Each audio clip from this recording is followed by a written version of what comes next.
Kia ora e te iwi, nei mai hoki mai to Under the Whāriki. I'm Tahu. And I'm Anatola, and on today's episode we're talking about men's mental health, and we have an amazing guest with us today who is zooming in, so you're going to find us kind of looking at a computer, looking at you. So I'm going to get him to introduce himself, so we'll pass it over to Tai. Taloflava, ma lola soi fua mau, ma langi mama, kia ora koutou, ko Tai Tupou tuku ingoa no Tamaki Makaurau, me ngati hāmua ahau, tēnā koutou, tēnā tātou katoa. Tēnā koe mai, bro. Kia ora. What do you get up to, bro? What's your specialty in men's mental health? Why are you there? Yeah, what are you doing? Who are you? I've been working in or advocating and working in mental health coming up to 10 years now. My previous role is I worked for I Am Hope, and I travelled all over New Zealand, spoke to close to 200,000 young rangatahi up and down New Zealand. Holy heck. And also in communities as well as businesses as well. So I guess I would say I'm some kind of speaker or advocate for mental health, and now I've kind of shifted my focus specifically into the men's space as well. Massive. Mean. Have you always been... I'm trying to carry on the conversation. I was about to go into public speaking. Never mind. We've got to do our icebreaker first. We can get into that later. Yeah, we'll get into that later. Yeah. Okay, icebreaker. So the game is yeah, nah, yeah. And pretty much how it works is that I say a statement and you're either a yeah, nah, or you're a nah, yeah. Okay? Yep. Sweet. Kapai? All right. The statement is double dipping your chips. Thoughts, Tai? That's a yeah, nah for me. Yeah, nice. Why? Oh, that's just gross. Yeah. How about you? That's just straight gross, yeah. I feel kind of attacked a little bit, Tai, because I'm a nah, yeah. You're a nah, yeah? I'm a hell yeah, nah, yeah. Yeah. I'm 100% a double dipper. I'm like, I can't get enough of the dip. Yeah. You know what I mean? Like, just like one little dip of a chip is just not enough for me. Is it circumstances, or you don't care if it's the middle of the... I mean, like, if I'm like sharing it with like family, like it's fine. But I mean, if I'm like at a place and it's like, you know, like if I'm at an event or something and I don't know everyone. So it has to be business that you wouldn't... Obviously, I'm going to like get a whole chunk of dip and put it on my plate and then go from there. But if it's fun, I'm like... Yeah. All good. Yeah. Do you mean like dip it and eat it and then like bite it and then dip it again? Yeah, but you know what you do is you turn it around. No, that's gross. You can turn it around. But you don't. You don't turn it around. I mean, what are your thoughts? Nah, yeah. I just love, like, sauce is to me, and the dips is the actual bit I'm eating the chips for. Exactly. Yeah, so I like dip it in there. Another one, nah. Bit of fingers here, nah. Oh, yeah. I need more. Yeah. Exactly. I'm with you. Okay. Well, maybe more dip. That's really what we're saying is we need more dip. Yeah. In general, more sauce. Or my own dip. Your own dip. Or maybe carry your own little. Yeah. Okay. We can get carried away with this icebreaker. We're like trying to justify our answers. And look, judgment is always allowed in this space. But if we're looking at an outlier, it's you in this situation. So now we know. Yeah. So if you go to this event, don't feel wrong for dipping your fingers in everybody's chips everywhere. All good. Yeah. Awesome. Okay, so we're gonna jump into the pop quiz. So Tahu and I have a little whiteboard, and this is just a chance for you to ask us questions and kind of test our knowledge, which is always really good to like do before the little chat, because it kind of like grasps what we already know and what we most likely don't know. So cool. You got your questions ready, Tai? Yeah, cool. So number one, what proportion of men will experience a major depressive episode in their lifetime? What? Say that again. Sorry, Tai. So what proportion of men will experience a major depressive episode in their lifetime? Oh, heck. What percentage? Okay. Proportion. One in something. Oh, what proportion? Sorry, percentage. Okay. Yeah. What proportion? Big word, eh? Yeah, too big for me. Okay. Or, these ones I'm like always like, am I going too low, too high? Look, I don't know, so we're just gonna guess. 1 and 2.5. I couldn't pick between 1 and 2 and 1 and 3. One in between 2 and 3. Okay, is what it is. What the hell? 1 and 3 is my answer, Ty. No, I'll stick with 1 and 2. It's actually 1 and 8. So yeah. Okay. So nice try, guys. No tips for you guys. No, That's good though. Because Yeah, you that's didn't think positive. it was worse than what we Yeah. Cool. But do you think that's accurate? Sorry? Do you think that's accurate? I mean, I think it's pretty tricky these days because Yeah, I mean, hard to scale. I talk to men every day that aren't doing too well. So I think it could be a little bit lower than that. Yeah. Okay. Cool. Sweet. Second question. Number 2, true or false? Suicide is the leading cause of death for men aged 15 to 30 in New Zealand. Yeah, right. True. True. Yep. Nice work. So true. Number 3, in New Zealand, what percentage of suicides are men?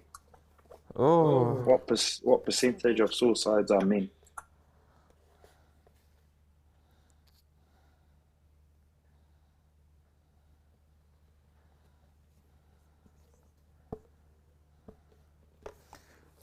$58%. 70%? 70? Yeah. I said 58. It's 72%. So that's like every year we lose 400 men to suicide in this country. Yeah. Holy fuck, man. And it's been consistent for a long time. Yeah. Well, what's the factor why it's so much more men? And I mean, there's so many factors, but from my own personal experience, in that age bracket, it's consistent to do with like relationships. Whether it's like let's just say, for example, like some dude, he's been with his missus since they were 16, 17, and they get into their mid to late 20s, and she gets up and leaves one day. That's all he's ever known, is her. And so I think for a lot of men, as we invest a lot of energy, wairua, into others, like for example, into our relationships, i.e. females, and we don't invest anything into ourselves. And so it's only natural for a lot of men, and we're seeing a lot of it now, in the 40s to 50s, they wake up, they've got everything that they dreamed of, they've got everything they aspired to chase, and they're still waking up so empty. And a lot of it's because, like I said to you guys earlier, we invest so much into others that we don't actually put anything into ourselves, because, we're so focused on, making sure that everyone around us is safe. And then obviously on the other end of the spectrum, it's, a lot of dudes, didn't have a father figure in their lives, and they don't know how to navigate a lot of what they're going through.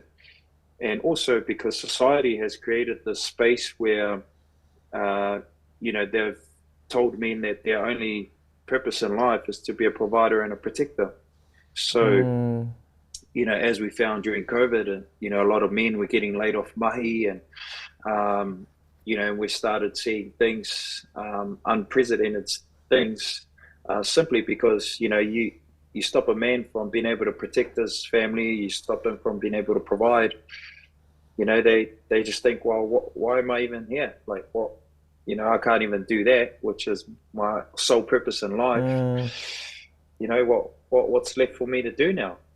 So for a lot of men, it's navigating that inner critic inside of their heads, that voice that's constantly beating them up. And, if you're not earning enough, if we spend so much time catering to our families, that, we don't put enough time into ourselves. And that's why I guess we end up in that space, and we go into that dialogue in our own heads, and we convince ourselves that we're not worthy. So yeah, it's just a small kind of thing. Yeah. Yeah. Beautiful answer, bro. Is there any more questions? No. Yeah, there's the last one is true or false? Okay, we'll circle Men back to that report quickly. higher rates of depression. Sorry, say that again, Ty. True or false? Men report higher rates of depression.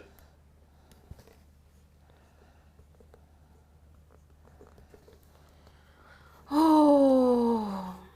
Higher rates of depression.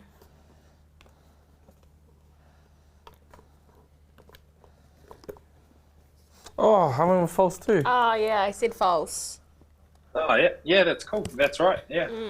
I thought because maybe they don't like to report it.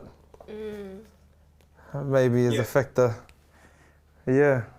Go back to your kōrero before, bro, about like just those dynamics of being a tāne and having that sense of responsibility as the protector and provider.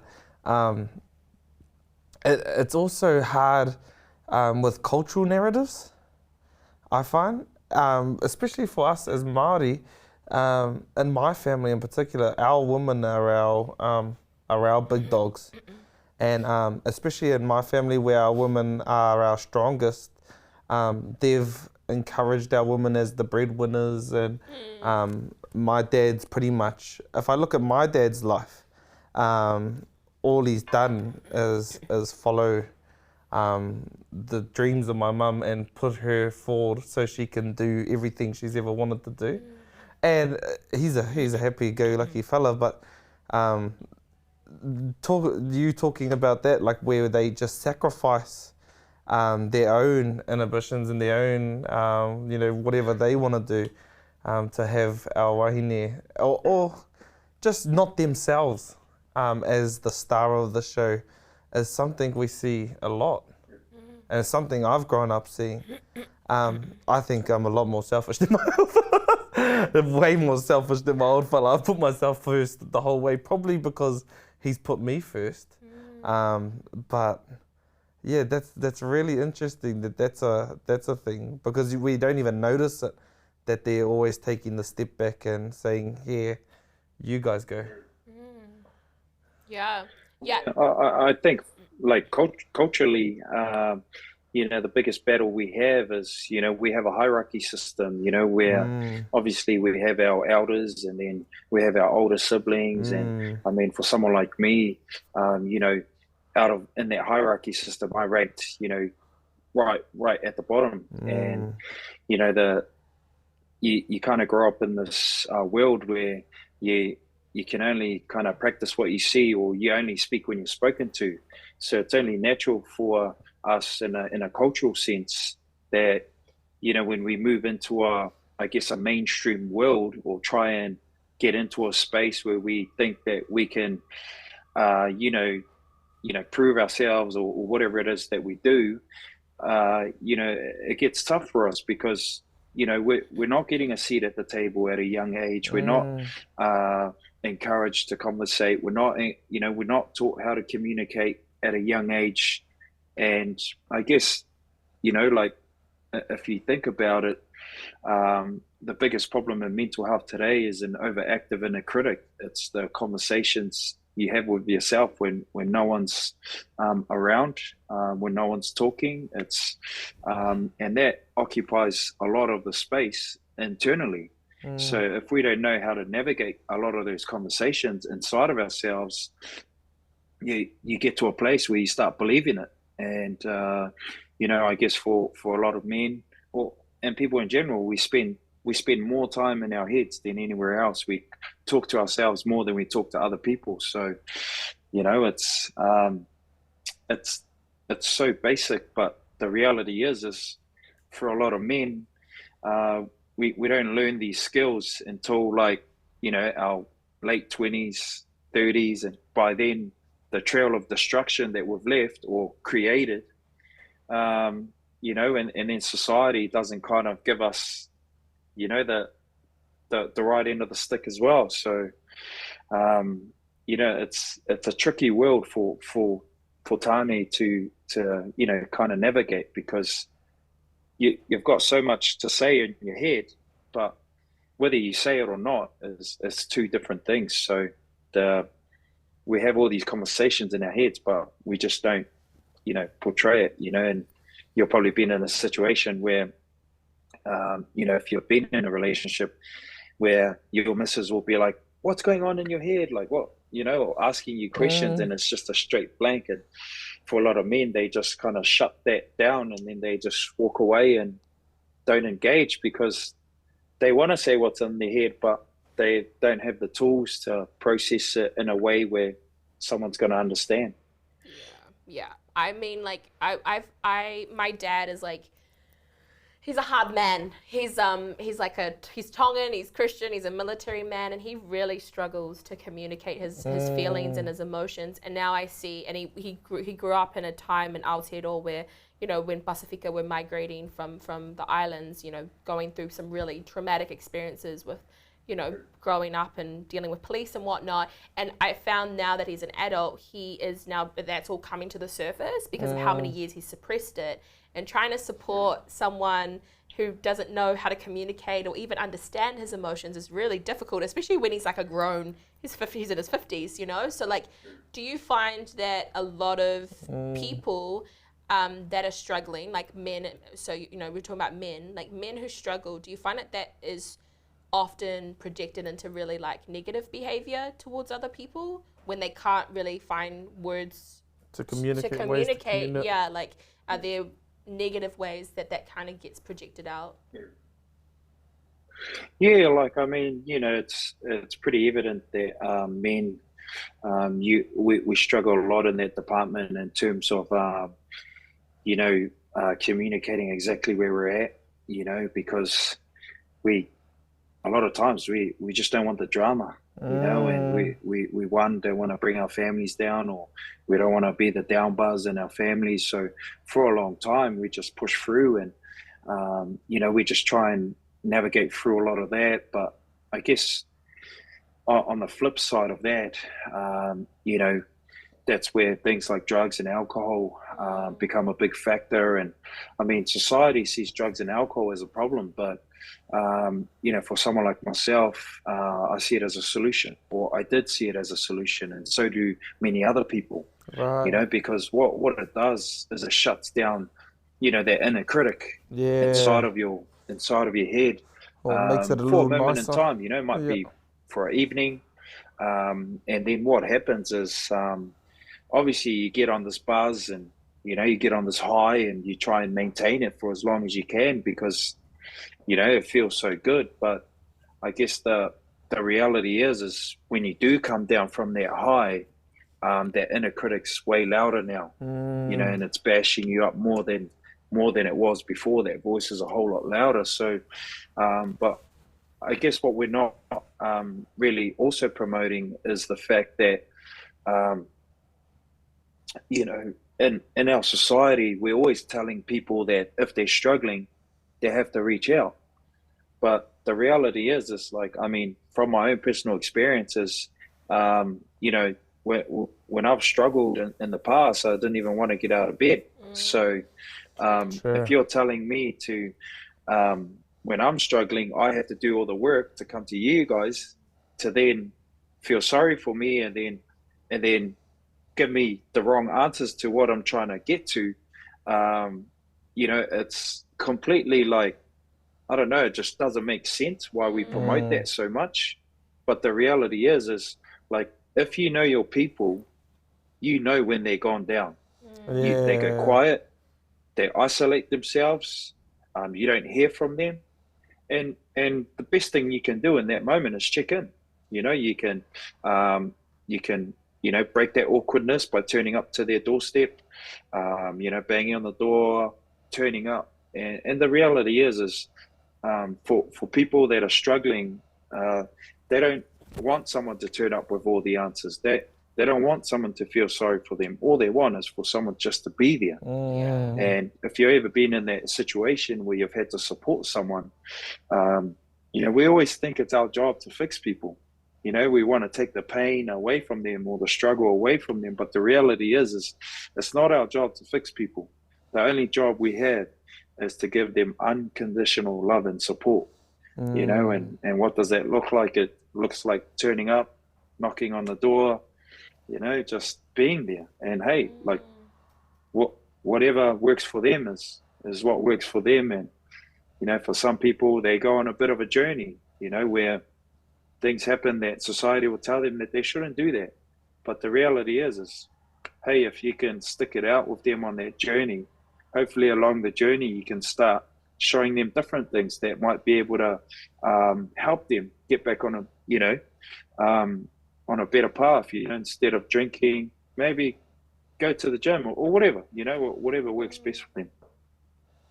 Massive. Yeah, heart out. I feel like that's so important for people to know, eh?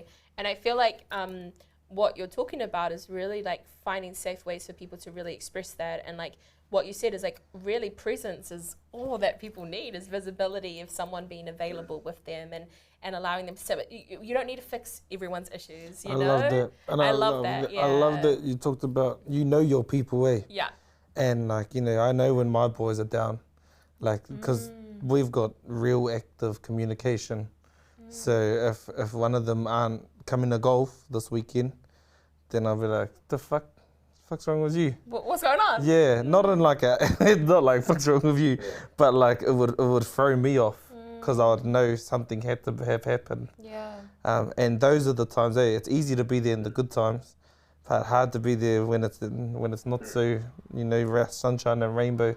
But that's the most crucial time to be there, which I think is a cool thing you've mentioned, bro. Yeah. What are some tools you've come to learn to help you deal with those hard times, bro? When people aren't knocking on the door and it's just you and you don't want to get out of bed. Like honestly, for me, man, like it sounds pretty cliche, but it's routine, man. Like, you know, you got to know your own routine and you got to know what makes you feel good. Because, you know, what makes me feel good, it could be completely different to what makes anyone else feel good. Like, so for me, I believe, you know, where we've got it wrong in mental health is, you know, we focus so much on the struggle and recovery, but we don't actually focus on the staying well part, you know, the maintenance part, you know, because we all fall over. We, you know, shit. You know, the number one rule of mental health is nobody's actually got their shit together, you know, and the sooner we realize that and the sooner that we understand that, we can actually just get on with life and start living. But once we work through our things and once we recover, it's like anything. Like, you know, if you stop going to the gym, it's going to go the other way.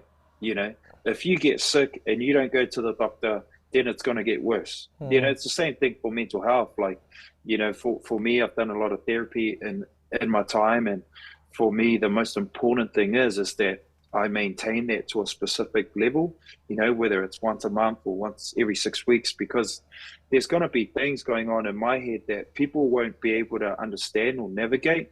You know, like I can't talk to my partner about certain things and I can't talk to my boys about certain things. But, you know, I can go to this therapist and dump all my shit there and walk away and feel absolutely amazing. On top of that, you know, there's three things that I do to maintain my mental health. One is I go to the gym every day. And no, it's not because I want to get big guns or anything like that. It's because it makes me feel good, you know, and on the back of that, number two, I go to the barbers every week. And I get a fresh fade, and why? Because it makes me feel good. Yeah, you know, it's a feeling, and you know, females, if you've ever been to the hairdressers before, and you know, when you get out of that chair, it's an unreal feeling. Once you know you've had that fade and you've had your hair done and all that sort of thing, and you feel absolutely amazing. So imagine if you could get that feeling in different areas of your life that help constantly give you that boost, so that you can shine and so that you can stay on top of your mental health. And then the third thing that I do is I try and lift up a couple of people a day. That's like my ultimate Sure. ambition every day. Is every day, no matter who I come across, I just try and encourage people, whether it's online or whether it's in real life, because at the end of the day, like, we have so many people discouraging people. We have so much hate. We have so much all of this. But, imagine if we just went out there and we just told people that we care about, that we actually care. We tell people that we genuinely love them and that we're actually proud of people, because the reality is most dudes I talk to, the number one thing they want to hear is that they're told that someone's proud of them. Yeah. And honestly, we don't ask for much. And, for anyone that's listening out there and, you want to pick up your dad or your son or your partner, honestly, just let them know that you're proud of them, because nobody tells them these things. Yeah, totally. I love the mahi that She's Not Your Rehab are doing with Matt Brown. I don't know if you're familiar with Matt Brown's mahi. Do you know Matt Brown? He created this amazing slogan called She's Not Your Rehab. I've seen that. Yeah, and he does some incredible work. Shout out to the crew, Sarah and Matt over at She's Not Your Rehab. They're amazing. And they go over they do mahi in the prisons, and they go and do community stuff, and he has his own barbershop as well. And I love how Tane and talk about the barbershop experience and that's a place where you get to share and talk things through, and it's like a really wānanga there, and it's like a really safe space. Where were the safe spaces for you growing up, around mental health? Was that even a thing you knew? But where was the place that now you can look back and be like, oh, that's where I got that from? To be honest, I didn't know what mental health was until I was about 22 years old. Wow. I grew up in a culture where, you don't have these kind of conversations. You don't have dinner and then, you start talking about mental health. And for me, when I was growing up, everything was physical health. And for me, I fell in love with training. It was my ultimate escape. I connected with training, when I first laid down on that bench and thought I, could pump my little chest as a 15-year-old. And, just, I guess, what you get from training. And I guess I've always maintained that. There's been different people along my journey that have been there. But I guess for me, the major thing has always been kind of, having different people along the way, whether it's online. I used to look up to a lot of, coaches and speakers when I was growing up. And I used to just tune into them, because the reality is I didn't grow up in an era where, you go start yarning to the boys about these things that are going in your head, and you just feel trapped, and you feel like you're the only one going through a lot of these things. And so you kind of just, you muck around in your own world. And I think it wasn't until I was 22, and I had my first major breakdown that I realized that, this thing is unreal. And, and I started talking about it, but that was only after, when I was 26, 27, when one day I was at work and, I ran into some random dude, and he used to annoy the hell out of me. And the reason why he used to annoy me was because he was happy all the time, and for someone that's depressed, and questioning, their place on this earth, there's nothing that winds you up, so much than seeing someone so happy all the time. And I went up to him one day and I just said, hey man, why are you always happy all the time? It's so annoying. Just get lost, get out of here. And and then I guess from that little experience, this dude, he obviously knew that I was not having a good time, and I wasn't sweet in myself. And he kind of took me under his wing, and he just promised me that he'll always have my back, and that he'll help me get through a lot of the things that I was going through, because I had absolutely no one to talk to. And I guess it wasn't until kind of then that things kind of, progressed for me. But yeah, I think, the biggest thing is just finding what makes you feel good and what makes you happy, and trying to grind it out with those things for as much as you can until you can pick up other tools along the way, because everyone has different things that work for them. Totally. What a beautiful and fortunate story, my bro. To find you a mentor like that. I think another misconception is around mental health is that it's not all right to be sad. Yeah. I think something that we need to, like, as well as all your information you've been giving, is teaching people how to actually be sad. Yeah. And that it's okay to recognize your depression, recognize where you are at the time. And another cool thing you mentioned is around the maintenance, that it's a never-ending process around the barber shop, not that I go barbers, obviously, as you can see, but around maintenance. It's not just a pill, here you go, everything's fixed, start again.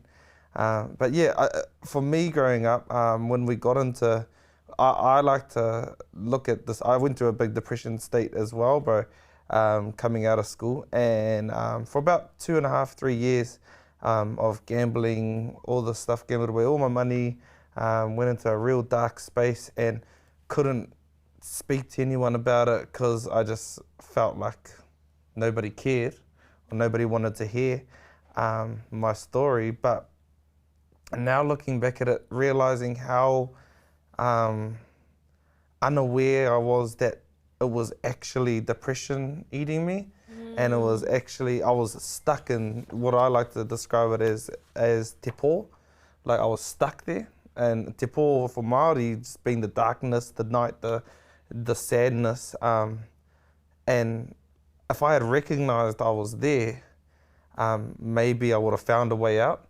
But I just kept digging my way deeper and deeper into this darkness that eventually it snapped, and I had the breaking point, and I was on the side of the road spewing, and I called my parents, and it was from my gambling addiction, from my gambling problem.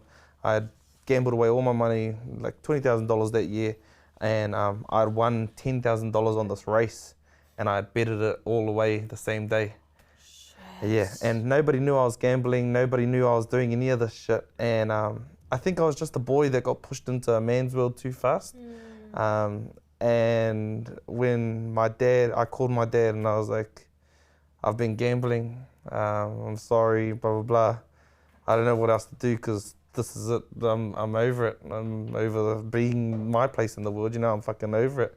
I do nothing, I suck at everything, this sucks. Yeah. Like, fuck this, I'm out of here. And my dad and mum both dropped tools straight to me and came straight up, seen me in Auckland, got me out of Auckland actually at the time because I moved back to home, and I didn't realise that they were just on the side of the phone. Like they were ready any time for me to call and say I'm having some issues. And it is that reaching out, bro. Like, you don't want to reach out in those times because you keep putting yourself there. I kept putting myself there. So I felt like I should get myself out before I should reach out to anyone else. But yeah, that was a place where I really, now coming through it and seeing the light, but also knowing the darkness. When I go back to the darkness, I can now recognize I'm there, and I'm comfortable with being there for a little bit. Like, if I don't want to get out of bed, then I'm just like, well, it's all right if I don't today. Yeah. But knowing that's where I am. Yeah. Yeah. So How did you? What are those stories like that have made you stick with this mahi, bro? Because I imagine it's heavy mahi, and you hear this shit every day, eh? Yeah, man. Like, I guess for me, like, I can only really talk about my own experiences and the things that had happened along my own journey. And thank you for sharing, man. That's a pretty powerful testimony, and it's a credit to obviously your whānau and that you're still here. And for me, I think it's for the men and the young people that are on the other spectrum that don't have that person, they don't have that phone call away, or they don't have that support network because they've burnt every bridge possible, and I guess, for me, like I burnt a lot of bridges, when I was going through a lot of my stuff. And this dude that I told you earlier about, he was just a random dude. And I think I was just in a state of mind that I was mad at the world, I was mad at everything. Kind of what happened was, when I was 22, I found out that my dad, he wasn't my real dad. And that kind of set me overboard, because my whole life, like a lot of men growing up, your biggest idol is your dad. And for me, I wanted to be like my dad. He was the hardest worker in the room. He never stopped working. He'd go to work, he'd come home, he'd be working. And for me, like, all I ever wanted from my dad was that pat on the back, for him to say that he was proud of me and that he appreciated me, and that he loved me. And the reality is, for a lot of young men, is you don't get that, because, like, men just are weird like that. They think that they don't have to say these things and verbalize these things, but man, it's super important. And I guess for me, I didn't realize, but my whole life I was chasing that from my old man. And I guess, I chased that through footy, and I thought, if I become a footy player, like, he'll be proud, and I'll finally get that, that pat on the back. And I did that, and still didn't come. And and then I guess I went on this whirlwind journey, and then I got into a really bad place. And this dude, he ended up saving my life just by simply, the first thing he said to me was, he said, "Man, like, I don't know what you're going through. I have absolutely no idea, but I promise you, I got your back. Like, whatever you need, I got you." And I guess for me, like, I never had anyone say that to me ever before in my whole life. And I never believed that anyone actually cared or had my back. And, and then he set me up to catch up for coffee. And I went and had a coffee with him at this place in Mount Eden. And, I'm walking into this place, and it's a cafe, and I've never been to a cafe before. It's my first time. I grew up out west, in the hood, and you don't go out and have eggs Benedict, every now and then. And it was, we just couldn't afford it. We grew up in the housing, and I just didn't know this life. So and then I went to this cafe and caught up with him, and I was like, "Hey man, like, what is this place? Like, this is pretty flash, like, this is fancy." And it wasn't Mount Eden. This would have been like, 15 years ago. So that was pretty fancy back then.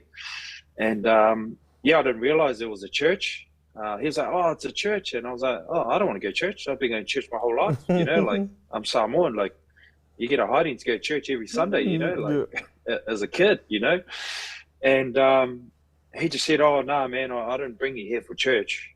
And I said, "Oh, what are you up to? Like, I thought you said you're going to help me out." He was just like, "Oh, nah, man, like, here at our church, we got these people, they're called counselors. And, these people, they can actually help you, because I'm not actually qualified to help you, I'm just here, I got your back, and this is the best thing I can, advise for you." And I guess for me, I kind of declined it initially, because, like, back then I had a huge ego and pride and things like that. And he ended up convincing me to do it. And I ended up doing therapy for like 18 months, man. And it saved my life. This dude saved my life. And just last year, he sold his company that he started for $1 billion in the States, this dude. And it's just crazy to think that this dude saved my life. He, at the time, he's a multi-millionaire. He didn't have to, talk to me. He didn't have to help me. But everything he said, he came through on. He said he'll have my back. He said that he'll always be there. And he turned up when things got ugly. And he picked me up from places where, he probably shouldn't have. But he just kept showing up. And I guess, going back to your question is that for me, I guess it was his drive to, and his promise to me that he said, man, one day you're going to make it. And, and you're going to go on to, transform like thousands of people's lives. And he goes, man, so, if this is my good deed to the world, then, so be it. And I guess for me, my mission is to, to uplift people. I'm in the hope selling business, so it's all about hope. And, I think for me, that was my last chance. And this dude came along and he pulled me up out of nothing when he didn't have to, could have been and made some more millions. But, he turned up, and I mean, all I can do is encourage people every day to just turn up for your people. Like if you're like on top of the world right now, make sure you turn up for your people, because, you're on that buzz. And so you've got a lot to give, because, we always wait until it's too late. And then, we're up there on the pulpit, telling these testimonies about how amazing someone's life was, and, like day ones and all these cool things, how much you loved them, and how proud you were of them, how much you appreciated them. But the reality is you could have told them before they did what they did, and you probably could have saved them. So honestly, every day we could go out and actually save our people simply by picking up the phone or sending them a message on, their Insta stories or whatever it is. Like, we can spend so much time online and actually uplift absolutely nobody. We're literally just stalking people's lives when, I jump on every morning. After I come back from the gym, I spend like 10, 15 minutes and, I watch like a few stories and I try and send a message to every person that, like it's always different people, but, I'm always just say, hey man, like so cool what you're doing, like proud of you. And, just constantly just uplifting. And because, man, we live in a world that's constantly discouraging people. And for me, when I was going through everything I was going through, all I needed was someone to roll up and check in on me. And, my family didn't, my boys didn't, and I just happened to run into this random dude who ended up saving me. And if it wasn't for him, I wouldn't be here today. So, and I guess the flip side to that is it wasn't until I was 30 years old and I graduated from uni that my dad told me he was proud of me for the first time and that he loved me. And the only reason why is because he left a little island in Samoa to come to New Zealand to give us a better education. And he didn't care about rugby. He didn't care about all that stuff. The only thing he cared about was that, we transformed the game, and education for our family. So, man, I had to wait 30 years. And I just remember turning around and I was like, wow, you could have told me this like 15 years ago, bro. Like, would have saved a lot of hassle, eh? I would have been graduated at 20 if this was the case. Yeah, hard out.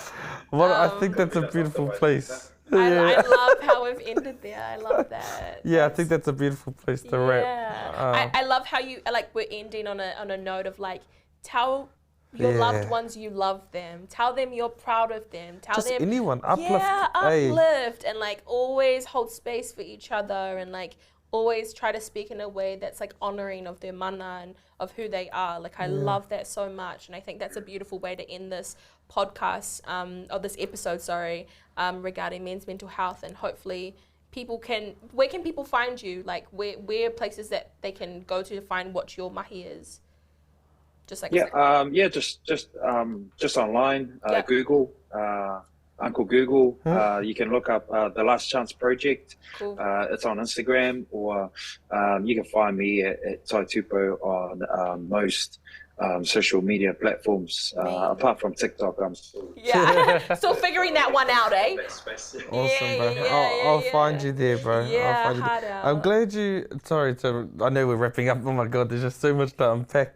Around your mentor who was there for you, that changed your life. how it's not money was the thing. He didn't buy your way out of there. It's Yeah. time, eh? Time and availability. Time, the most precious thing Yeah. that he could have gave. Yeah. And that's all it takes. Just give a bit of time to someone that needs it today. Yeah. And thank you for this inspirational call, bro. Yeah. You've done your deed of uplifting someone because I'm uplifted right now. Nice. So Yeah, nice. feeling uplifted. And yeah, Yeah, awesome. think that's Tai. it, eh? Thank you so much for being with us today in a Yeah. virtual way. It's Yeah. thank goodness for technology. Can't We're wait to gonna- meet you, Akanohi. And Yes. thank you for your mahi, bro. Yeah, thank you so much. So we're going to end that here. Thank you so much, everyone, for listening, and we will see you next episode. On Under the Whāriki. Ka kite anō. Haide.